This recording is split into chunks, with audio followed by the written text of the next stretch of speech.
Hey, ladies, it's so good to see your face again. Hey, hey. I love seeing your beautiful face. It's been a week we've been gone. Yes. Too long, a week too long. So my mom knew we were recording today. Okay. And she sent me this article that she was like, this is so you guys. Uh-oh. Oh, no. Here we go. There we go. So it was an article on February 5th, and it was in BuzzFeed. Mm-hmm. And the article is, I'm completely and utterly grossed out after reading these 20 unfortunately common hygiene habits that make people think you're stinky. Okay. I like the headline so far. I like it. As soon as I heard stinky, I thought of Jennie. I don't know why, because she uses that word so much, right, Molly? I do. It's because I have little boys that are sweaty. But I was laughing so hard. So this article is such a wealth of gross content that we will stretch it out to our next episode as well. But I have a couple of ones I want to talk about now. Okay, so what are we going to talk about today? Are Well, we I doing picked like my 4 or 5 favorite for today. Okay. So, okay, I wanted to start with this one because I spent a lot of time pondering about it. And even though it's not, like blatantly gross, like in your face gross, it was like, this is a habit I think that we need to discuss, or a lack of habit, right? So the one that stuck out to me the most was, my girlfriend used to work at a concert hall / art exhibit. She said the men's soap dispensary needed to be changed only once a week as opposed to the women's, which was daily changed. Please wash your hands, lads. And I started thinking, I was like, I know I teach my son to wash his hands, so he's literally doing it. But there's been a couple of times when I've said to my husband, did you wash your hands? Because I don't hear the water running. Yes. Do you guys have the same experience? Well, yeah, because I think they think that if they are just going number 1 as opposed to going number 2, if nothing is dripping or gets on their hands, I don't think they're not wiping. Or they're not wiping. They don't need to wash their hands. Right. And they like hand sanitizer. My husband will come in from doing something and I'll say, did you wash your hands? And he'll say, well, I used hand sanitizer. And it's like, you didn't wash the stuff off. Right, off. Come on, husband. It could still be in your nails. I did notice in different scenarios, even like, let's say if you're washing your hands after doing something, that there is also a tendency with men, I think, to wash one hand when they come out of the bathroom. What? The wiping hand. That's my first theory. Number 2 is, okay, I understand that they don't think they have to wash their hands after number 1 because they think they're not touching it, but they are touching it. Even to take it out, don't they usually touch it? Yes. I think they're thinking if nothing is dripping. Everyone knows urine is the most sterile thing out there. That's not what we're worried about, boys. We're not worried about the urine on your hands. We're worried about the sweaty balls. It's been sitting in there festering for hours. And if you get hot, it's hot. Sweaty. It's sweaty. And sticky. And sticky, Gross. whatever. Urine's clean. People, that's such a misconception. But I was laughing so hard. So then there were all these comments and there were other people chiming in saying, yes, they worked in a school and the male bathroom had to be changed once a month, the soap dispenser. Once a month? Somebody else chimed in and said something, I believe, like on social media where it was like, they didn't know for, I don't know, X amount of time that a soap dispensary had been broken in the male bathroom, but like within 24 hours, of one being broken in a women's restroom, multiple people had complained like the soap dispensary is broken. So I just thought that was really, really funny. It was wash your hands was a big thing. That number 1 that they feel that men are the culprit. So I'm going to encourage everyone who's listening, go onto our social media and comment. We want to know, like, do you think this, if you think this is unfair judgment about washing hands, we are down to hear it. But there's some scientific studies going on in this article where people are saying, surveys, where they're saying that in multiple occasions they had examples of where the women's soap dispensary was definitely being replaced more than men. Now I get it because maybe we wash our hands more, but everyone should just wash their hands every time they go to the bathroom. Absolutely. Without question. I mean, my little boys don't want to wash their hands, right? Right. I have to force my little boys to wash their hands. That's true too. I have to bribe Killian to wash his hands sometimes. And usually too, I love when he comes in, he's like, can I help you cook? I'm like, not with those hands. Right. You come nowhere with me with that hands, Also, can we talk about the flicking habit? Like, do you know what I'm talking about? Yes. So my husband's a flicker. I'm sorry, Brian. And it's kind of like a point of contention. I'm sure by the way, we'll have a whole episode on the things things, he can talk about me. But because we're talking about hand washing, I have like this total anxiety about hand flickers because I feel like I have my electric toothbrush charging on the right of the sink. So I'm like, where is this flick happening if you're washing the hands of the sink, right? And then I also think when we go back to our episode about preparing food and understanding how to wash your chicken properly and safety in the kitchen, they talked a lot about droplets going everywhere. So I just feel like if you're a hand flicker, you might want to rethink that because how do we know that the drippies don't have something? You could be flicking gross stuff. Part of hand washing is drying your hands, right? Right. Properly, because our 16-year-old washes his hands constantly, all the time. So I can't complain about that, but he is a flicker. So we constantly, or he wipes it on his pants or on his shirt. Yes. I was like, dude, my you hand just washed your wiper. hands. You know what? Like, come on, dude. Now my study this week has been watching men when they, after they are boys, if they wipe their hands on their pants. Again, Yes. this is a very... Or their shirt. Or That's what my shirt, little boys do. Their shirt. Yes. I'm not trying to label anyone. I know that there are always exceptions to the rule, but I just encourage everyone to pay attention and come back and tell us. Tell us if you totally disagree. And you know what? I'm sure there are plenty of female hand flickers out there too. I'm just using the example that I have. Right. Are you a flicker? Are you a washer? I mean, come on. Or a wiper. Flicker or a wiper? Oh, gross. The drama's about to end, 'cause gross. Stop asking for a friend, taboos. Icky is what we do, just science. Yeah, it's not so weird. Your gross out journey starts right here on Oh, gross. All right. So you ready for my next one that I kind of pulled out and I thought Okay, was fun? what number are we on? The next one was number 3, and it got me thinking about a part of our body that we sort of neglect, some of us, right? Or maybe there's a time in our life where we're spending a lot of time on it, and definitely when you're younger, but like as we get older, is this a part of our body we forget? And number 3 is clean your belly button. Oh, yes. So, right? I clean my belly button. I'm do? obsessed with it. Okay, Yes. I am not an obsessed belly button cleaner. I'm not saying my belly button is not clean. I would like to clarify. But I will say it's something that I tell my kids, right? You know, you want to make sure you wash your belly button. It's definitely something that when I was younger, I was conscientious of, right? But I wonder as we get older if we neglect our belly button. But Molly does not. Molly, how do you clean your belly button? Tell us. Okay, so I take a Kleenex after a shower, wrap it around your finger, and you just get in there and clean it. Just make sure it's all good. I do it like once a week. Like, I guess, Once for a me, week. I that think sounds that's- obsessive. Once a week like I once think a is week. fair. Yeah, That's I think pretty it's good. It's not Yeah. like an every shower thing. It's like you're No. you're conscientious about it once a week. Well, this was the comment from one of the comments that was my favorite. There were a bunch. LOL, a coworker confided that she was smelling something really bad the entire day, and she realized it was her own belly button. This is from Stop it. Yes, I believe this is from Mountain Cupcake 8851 on this article. I just want to give a shout out to Mountain Cupcake 8851. Thank you for sharing that. First of all, I love your coworker that she was honest enough to say she smelled something because we've all smelled something on our body. Okay, let's not lie, right? That's what Oh Gross is about. I think when I was younger, I had more lint in there. I feel like after I had babies, I didn't have to. I don't know why. Maybe the C-sections. I don't. And it kind of it changed the shape of my belly button. It does. It's harder to get stuff in there. Well, I heard a medical professional talking about this on social media, and she was saying that when they put people under for anesthesia and they're doing surgery, somewhere on the abdomen, they have to be sure to clean out their belly button if they haven't already, because there's so much stuff, like gross stuff that comes out of people's belly buttons when they don't clean it. Yeah, I would imagine lint and things, and yeah.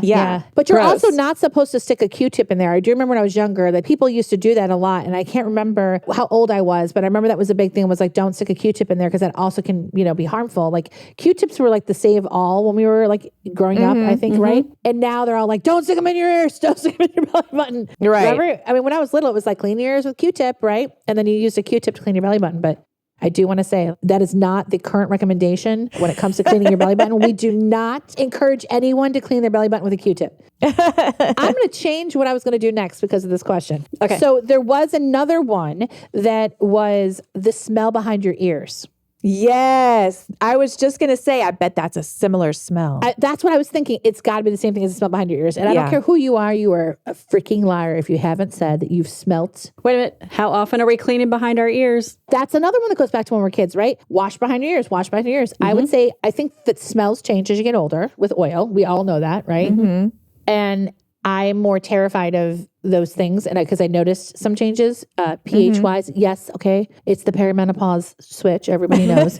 Yep. We're gonna do probably multiple episodes on it, but part of that is your chin, your face, your ears, everything. It's changing. So I noticed an oil shift happen. So because I'm typically more dry on my skin, but not behind my ears. You can get buildup quicker then with more oil. So yes. But yeah, build up cooking more oil. Also, as we all know, and we've talked about several times, I have psoriasis, and so I can have issues behind my ear with that. But as you get older, I think you are more aware of your ear smell, right? Especially when you have pierced ears. Oh, that was part of the article, by the way. Yeah. Okay, I love that you brought this up. Okay, the second part of this article was what I was going to bring up, Jenny, was exactly that. It was people with piercings, especially ears. So other parts of the body, they are more conscientious of cleaning it. It's kind of like what everyone sort of believes. But people leave piercings in ears, especially if you have a second or third, right? You keep that earring forever. And once your window of a year, 6 months, whenever you got your piercing was of cleaning or spraying it, they don't clean it. And earrings in your ear that long will smell. Yes. Because the body is doing its thing. Yes. And so that was the other part of it. It was like also, and secondary, clean behind your ears, grossies. Also, clean your earrings. Yes. Sometimes when I do remember, I'm like, oh, I got to clean that second piercing, even though nothing's going on. I'm always like, okay, I should be doing this like more often. Because when the first year, you do it like every day. Right. Right. And then you don't do it. And then you're you just don't do it. You don't think about it. And then I thought about it recently, actually, when my husband was hugging me and he put his head right behind my ear. And I thought, I wonder if I've cleaned recently and if he smells earring stench. And I thought that to myself. So that reminded me to clean my earrings. Now see, I clean behind my ears every other shower. That's good. That's really good. I'm thinking we're learning a little bit about Molly. I'm envisioning a calendar in her house. Like today is belly button day. Tomorrow is behind the ears. Okay, but not the next day. It's every other shower with a little cotton pad and some alcohol, and you just kind of clean right behind there. Alcohol. Now, see, that's controversial, Molly, because alcohol can be drying. Well, Molly doesn't care. It's worked for me. Molly's like, my ears aren't dirty, so I don't care. Right. There you go. If your husband kisses you, you won't stink. I have the cleanest ears on this show, people. I have the cleanest ears on Oh Gross. What I tend to do is, well, sometimes if I have to use special shampoo for my psoriasis, I ain't ashamed of my game. I will use it behind my ears, once a week. But normally what I do is when I wash my hair, I try to get behind there and just, scrub a dub-dub. That's a good idea. Yeah, I scrub a dub-dub behind my ear and then just gently let it wash off. And I do it every time I shower. But for me, it's less drying because I have to worry about the whole drying thing or not, which because we're on body parts in the shower, I'm going to keep going. Nice. Okay, let's go. All right. Can I try to guess Sure. what you're going to say? Yeah. I would think something random would be maybe behind the knees. I'm not conscious of my knee washing. Me either. Would that be a stinky part? No, it's not. I'm thinking of like little kids, how they get dirty and gross. Like I feel like now we're in a Pretty Women moment where everyone's going to go try to smell their kneecap. Yeah, like you're going to put your finger do you remember back there Pretty Women? and then smell Behind it. the knees. Behind your Behind the knees. knees. Behind it. But where do you you get remember? sweaty. No, wait. Do you guys remember in Pretty Women when they measured their foot like on their arm? Like, Yes. everybody in the movie theater. I was like in 8th grade or 7th grade. I can't remember. And like everyone took their foot out and they were like putting their hand against their arm. Is my foot really the same size as my arm? I feel like now everybody's going to be like, can I smell behind my kneecap? Just a question. Hey, It's not that. It's not we can that. we can put it out to the community. Write in, let us know. Yeah, exactly. Do you smell your kneecap? Does it smell behind your kneecaps? Why do you wash behind your kneecap, Molly? Is this on Wednesdays? I don't, but Is I it a just think of Wednesday no, I just think of little kids like being gross and sweaty, and that's like the first thing I thought of is like a random body part. Yeah, I make my kids scrub from head to toe. All 'cause the he's- important bits. Yeah. Yeah, because he's so dirty. Pits, butt. And bits. But the next thing I got to tell you, which is really funny, and I don't know why, and it leads to the body part I was going to say, which it was not kneecaps, is my son will be dirty, like all over his face. His fingernails are gross. He's got that, like, how does a 5-year-old have whatever that smell is, like the trees? You know what I mean? That he's been in the dirt so much. And then I look at the bottom of his feet and they're not dirty. Now the foot's dirty on top. And I was like, do kids have like until a certain age that the bottom of their feet stays relatively clean? Because it's like funny. Like I walk around in my house and we have wood floors. Like my feet will get dirty right away. My son's feet on the bottom aren't as dirty. Do you notice that at all, Jenny? No, my kids have really dirty feet. And in fact, one of them has really smelly feet and the other one doesn't. And no matter what, we can wash his feet so many times and he still has stinky feet. Is it his shoes? It is inherited from husband because husband has really smelly feet too. In fact, he has such legendary stinky feet that when he was in high school, he was the soccer team captain and they were on some trip for some tournament he had. And the entire van of his family could smell the stench of his feet with his shoes on. And so when he took them off to take his socks off, his socks apparently were stiff. Oh. Yeah, but he is legendary Maybe he stinky has a feet. foot sweating thing. He does. And, Well, maybe and one of my that- kids yeah. does too.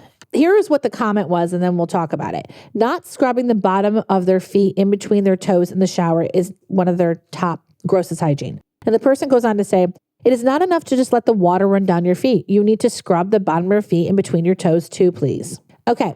Are you a foot scrubber or not? Tell the truth. Now, I'm not talking about once in a while, like you just got from the beach. I'm not talking about like you just know I got to scrub my feet. We've all been there. Every shower, do you scrub your feet? Don't lie, ladies. No, I don't. I do not. But I do when not. I towel dry, I do dry in between the toes. Yeah, I very wanna- thoroughly. But that's yeah, a- You Yeah. do? I don't. I mean, I wash all the important things. I don't dry my Yeah. toes. I dry my feet. I dry Yeah. my feet and my toes, in between my toes. As long as I wash the important stuff, you know, the lady bits, the pits, you know, all that kind of stuff. Behind the ears. Behind the ears, my face.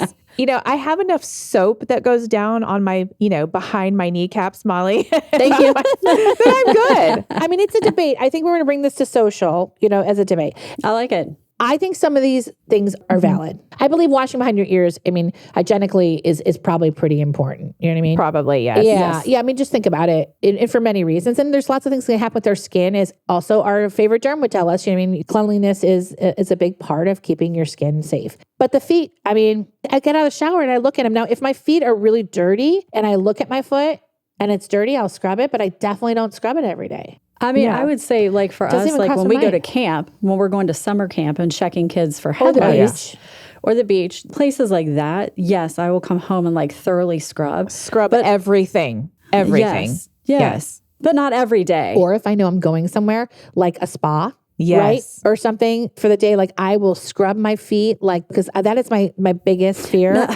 And it's happened But why once. would you do that if you're going to the spa? Because I they're mean, going to that's what see you're my there for. dirty feet when I get my massage.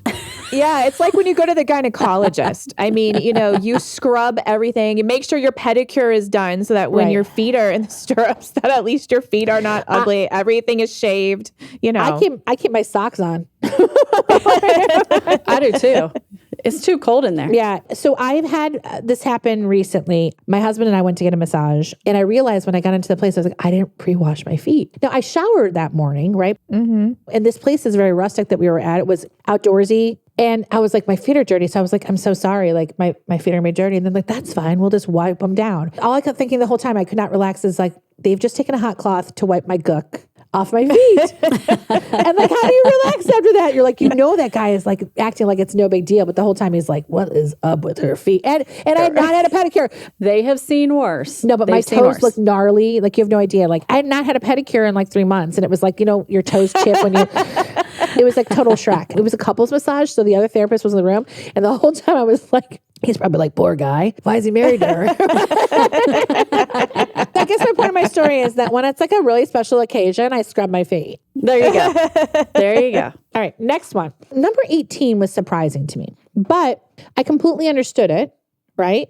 And I think we can talk about this as almost respect to just in general, but keeping your personal glasses clean, right? Mm-hmm. I clean my glasses like compulsively. I'm crazy about it. So I do get that. But apparently this person was upset because they knew somebody who just didn't clean their glasses and they thought it was disgusting. I can see that. I've seen in the clinic a few times when someone took their glasses off before they were starting their treatment in our clinic.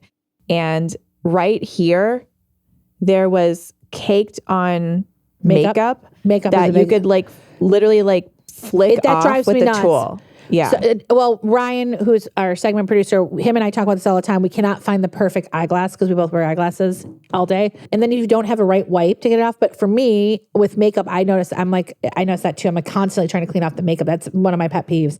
But this person also went on to say, okay, keeping their glasses clean. I work as an optician and frequently clean people's grimy lenses that have built up of oil and fingerprint smudges. So this is an angry like doctor.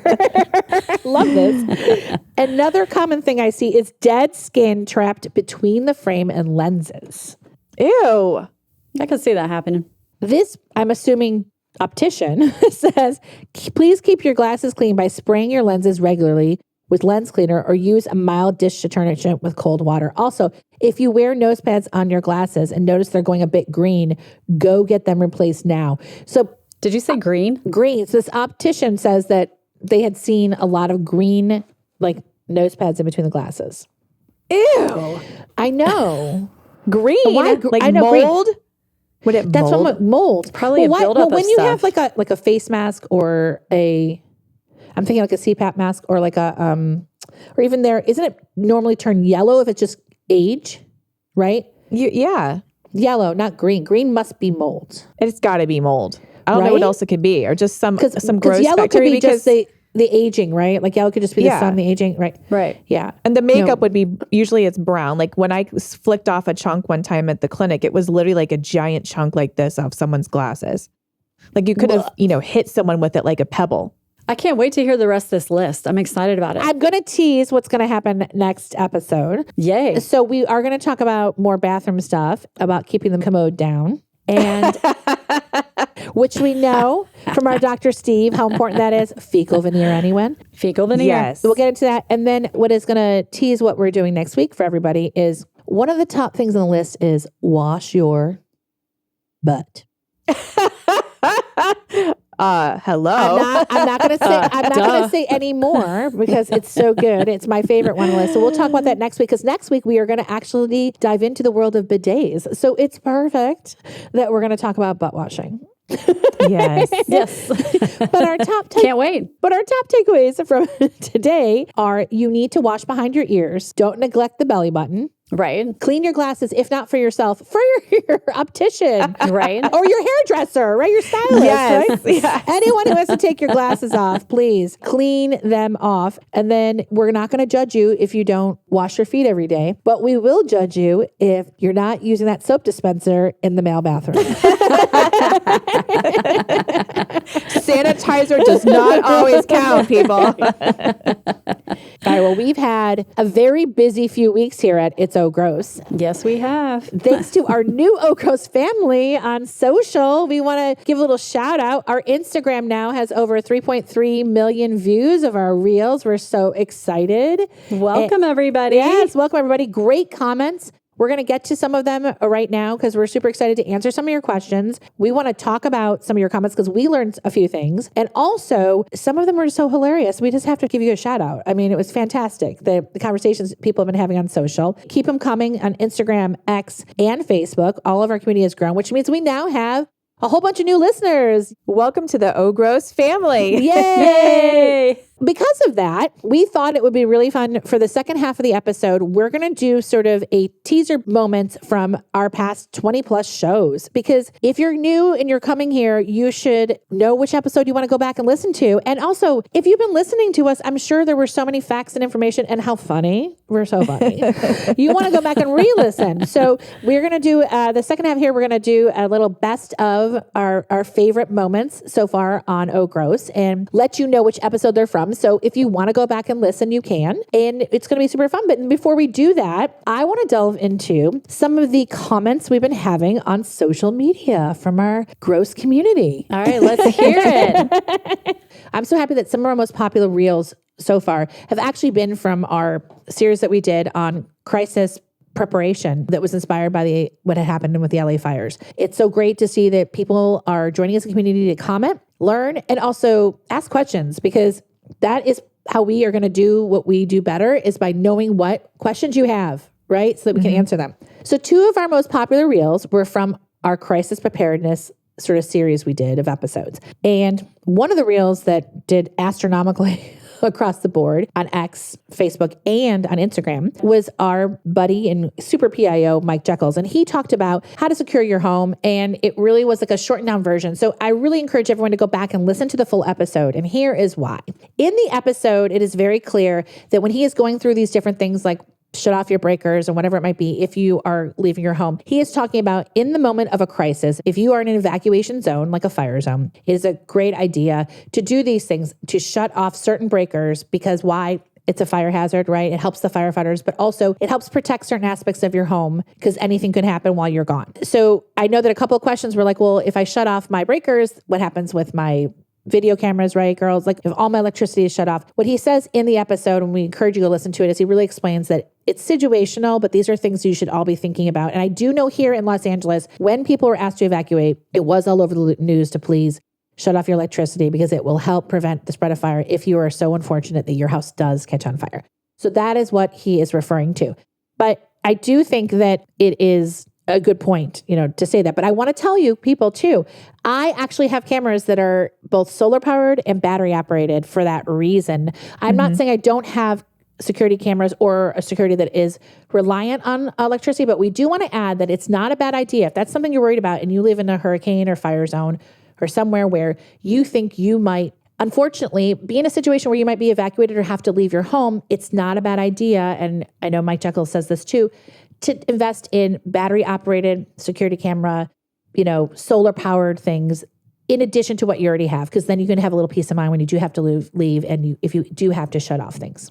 That's really great information. And, hopefully if someone has not listened to some of those emergency preparedness episodes, please take the time to go back and listen. And hopefully those of you that have already listened, hopefully you've already implemented some of the things that we discussed. Yeah. And I think too, to that point, also when Mike Jekyll was talking about the water, shutting your water off, because some people had comments on that. And they said, I always do it. And other people are like, why would I do that? What he was talking about was that your laundry area is so volatile and you don't realize that. And if you're leaving your house for a long period of time, whether it be a cold environment or you just happen to be a snowbird that leaves your house for months at a time, that area, a lot of things can happen. And that's why he always shuts his water off if he's leaving the house for a long period of time, because it can protect if a pipe bursts or anything else. And that's usually the area where it can happen. Right. You don't want to come back to a disaster if you can help prevent that. Yes. Absolutely. But we hear you. We understand not everybody shuts all their water off all the time. No one is asking you to shut all your water off all the time, but these were just all suggestions of things to think about in your checklist. So again, go back and listen to that episode and learn more, because he has a lot of great, really digestible tips that are super, super easy for the layperson to understand. And speaking of layperson, my favorite comment, my favorite comment was, and I'm not going to, I don't want to point anybody out, but I won't say what the handle was on this one, but we were asked, do we even know where a breaker box is? Yes, we do. Yes, we do. We did. And I actually posted a reel, if anyone wants to check it out, of me going to my breaker box. I did not ask my husband where it was. I know where the breaker box is, but I know that it was a little bit of a try to make fun of us, but I think it's a good point. Everybody know where your breaker box is, right? Absolutely. Yes. Know where your breaker box is. If you don't know, that's another great tip. Figure out where it's at. It's just as important as knowing where your exits are, which was one of our other comments at Seth Jordan 6038. He said, listening to the podcast, that he had never really thought about escape routes when he was listening to Carrie Sanders' episode, which was all about go bags and how what he does to prepare himself when he travels.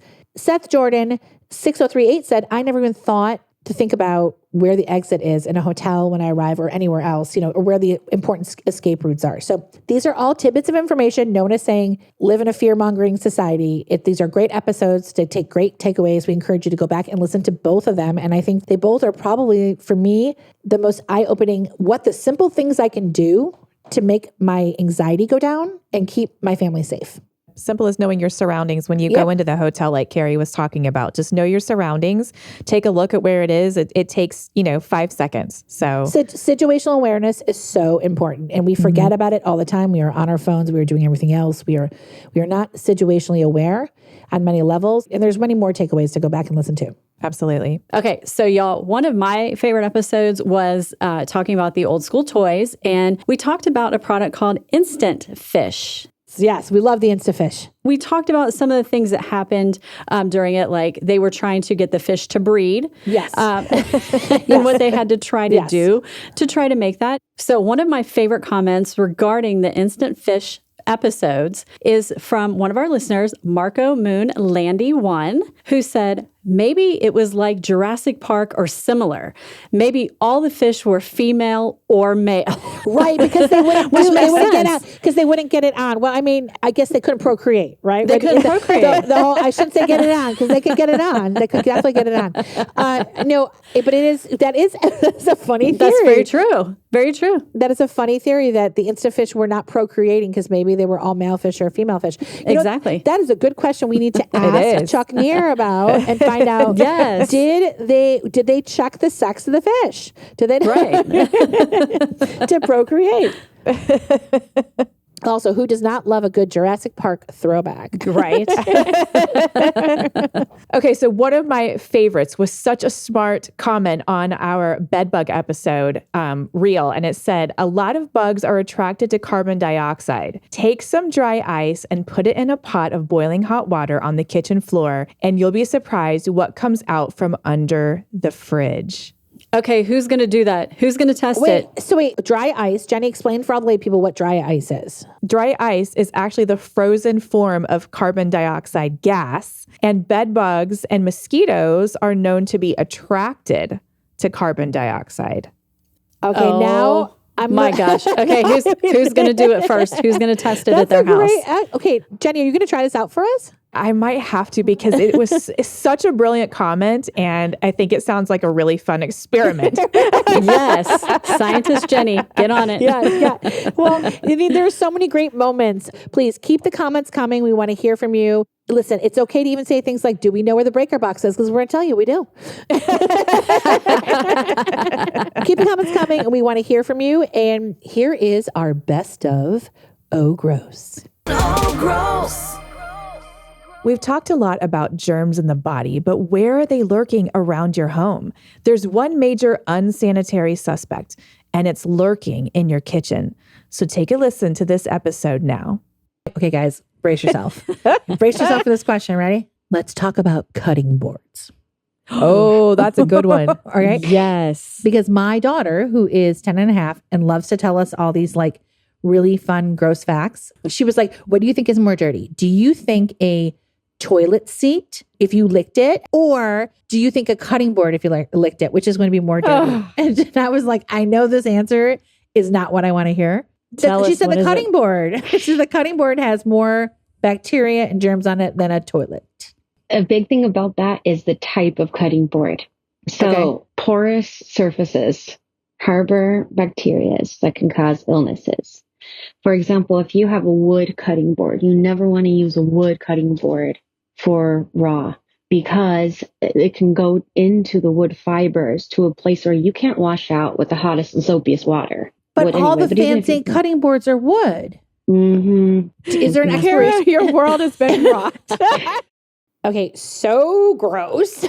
Since that episode, I have thrown out every cutting board I own and done a complete revamp of my kitchen. And what episode is this? Just in case you did not get a chance and you didn't hear it, this is called What's Lurking on Your Leftovers. So go back and listen to it right now, anywhere you get your podcasts. As everyone knows, LA is still recovering from January's devastating fires. It was so chaotic that we wanted to make sure that people are prepared for any kind of natural disaster, which is why we brought on FEMA Master Public Information Officer, Mike Jackals. So Mike, walk us through like your top things to know and prepare for in your home for crisis preparedness in general. Well, I would start with fire safety first and foremost. A lot of resources, the National Fire Protection Association, nfpa.org. It starts there. You have working smoke alarms in every bedroom, every living area of your home. Carbon monoxide alarms are very important now. When storms hit and people don't have power, they use generators. But you would be surprised the number of people that don't know how to safely use a generator. And in fact, most deaths and injuries occur not before or during a storm. They happen after a storm. Mike is an endless resource for information, and our episode, Los Angeles Fires, From Alarm to Action, is a comprehensive guide to preparing your family to survive a crisis. In that same series that we did on crisis preparedness, we had the pleasure of talking to someone who has made a career out of covering disaster zones and telling the public how to be prepared. And that is Carrie Sanders, a world-renowned journalist and Peabody winner. And we had a wonderful conversation. Check it out. Welcome back to our special edition episodes, Los Angeles Fires, Crisis Preparedness. So we will continue to talk about all different ways we can be more prepared in a crisis and hopefully answer a lot of the questions that people in Los Angeles have right now. And I think people all over the country, because when something big like this happens, we all start thinking about, are we prepared? Look, I covered the fires in the Smoky Mountains a couple of years ago, and the problems that the folks had there were repeated here in portions of this fire, which is very hard to get out because so many cars get on the road, small roads, not sure which way to go. And it truly is a opportunity now, not just for LA, but for our nation to recognize that the EOCs, the Emergency Operations Centers, which seemingly only pop up when there's a calamity, are actually there all the time working on these solutions and maybe need a little bit more authority and a little bit more, I don't know whether it's money, but ability to come up with real answers. Because when, as you guys know, when this happens, it happens so quickly. How do you respond instantaneously? I do not understand the reluctance to leave, especially when it is a moment-by-moment crisis. Yeah. Why give yourself less moments? I totally agree with you. I was ready to leave right away. The girls are in Georgia. They knew I was ready to leave right away. We kind of, as a household, decided, okay, once we were even close to the set, because they had to get ready, set, go, we were going to leave. Right. I got to tell you, I had tons of friends very reluctant until someone was knocking saying you have to evac now. I don't know what it is, but there is some sort of psychology behind not wanting to leave. Well, let me take you to a hurricane. Hurricane Ian hit the west coast of Florida. After the hurricane hit, I met a woman. She was despondent. She had survived, but she was despondent. And her husband was an invalid. He was actually unable to move his arms and legs. And he was in the living room in a hospital bed that they had put in the house, the one that leans up and back with electronic controls and everything. She had lashed a tarp over him in case the water came through the windows and there was flying debris from glass. She had put underneath that, she had put a life preserver on him, and she had prepared that if it all came, she hoped that he floated up in the water, would survive, and then come down. Now, remarkably, he survived. I said to her, I do not understand why you didn't evacuate. This makes no sense to me. She goes, I just didn't have anybody who could help me get out. In those crazy moments, stop and think of your neighbor and ask them if they're okay. Absolutely. Community. And we live in such a digital world that we've gotten so far removed from that, as we keep talking about. Yeah. Carrie was just so good that we could not contain him into one episode. If you want to hear some great stories, give a listen to LA Fire's Crisis Mode, Avoiding Misinformation, and Behind the Lens, Stories and Tips from reporter Carrie Sanders. Spider bites. They happen to all of us all the time, especially Kara. Or so we thought. Here's part of our chat with arachnologist Rod Crawford. Consider a man you're looking at who, over a long career, has handled literally tens of thousands of different live spiders with his bare hands. And over all those decades, has received exactly 3 genuine spider bites. Wow. That's amazing. So the average person who would never hold a live spider if they could help it might conceivably get 1 actual spider bite in a lifetime. In Calabasas, not too far from me, I know people who get tarantulas in their pool at certain times of year, and they say it's because the tarantulas are mating. It's mating season. Is that true? Well, you'll see more tarantulas rapidly moving from one place to another during their mating season. That's not true only of tarantulas. It's true of pretty much all spiders. When a male spider of any species becomes sexually mature, he's probably not going to find many mates right where he happens to be standing at that moment. So he has to start wandering around looking for a mate. That's when male spiders tend to get into trouble with their human neighbors. Oh. They run across the living room floor if they're a house spider. If you're a tarantula, you might fall into the pool. If you're a folding door spider, you might be attracted to somebody's porch light. So when we see these spiders more, they're horny. Is that basically it? A little bit hard to apply human emotional states to a creature that only has 50,000 brain cells. Well, Rod was amazing, and it turns out I am not being bit by spiders. Who knew? But if you want to learn more amazing and mind-blowing facts about spiders, you need to check out his episode, which is called Spiders Looking for Love in All the Wrong Places. When you think of dermatologists, you think of skincare, but they have some pretty incredible stories too, like this one from Kara's dermatologist, Dr. Gazzery.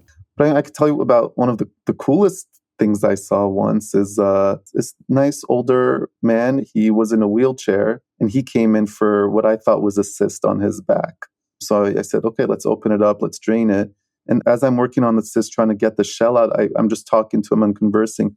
I asked him, what happened? What made you a paraplegic? He's like, well, about 30 years ago, I got shot in the back. And as he's saying this, I open it up and it turns out to not be a cyst, but I pull out this bullet from his back. Wow. Such an incredible story. And Dr. Gazzery has so many of them. We've got 2 episodes with him, Get Under Your Skin and BFAT Facials, Smog and Your Skin. We love the interaction we're hearing from our community, so please keep the comments coming. And you know what? It's time, if you haven't yet, subscribe. Hit that subscribe and download wherever you get your podcasts right now. Go and download them all. We have so many great episodes, and you need to listen to them all. Join the conversation. Follow It's So Gross for weird facts, hilarious moments, and behind-the-scenes surprises wherever you get your social fix. Oh, gross. That drama's about to end, 'cause gross. Stop asking for a friend, taboos. Icky's what we do. Psoriasis, podiatrist, and pinworms too. It's so gross. No need for strife, because gross. Life is part of life, it's just science. Yeah, it's not so weird. We got the facts, nothing to fear. Oh, gross. It's just science, no, it's not weird. It's just science, nothing to fear. It's just science, so wipe those tears.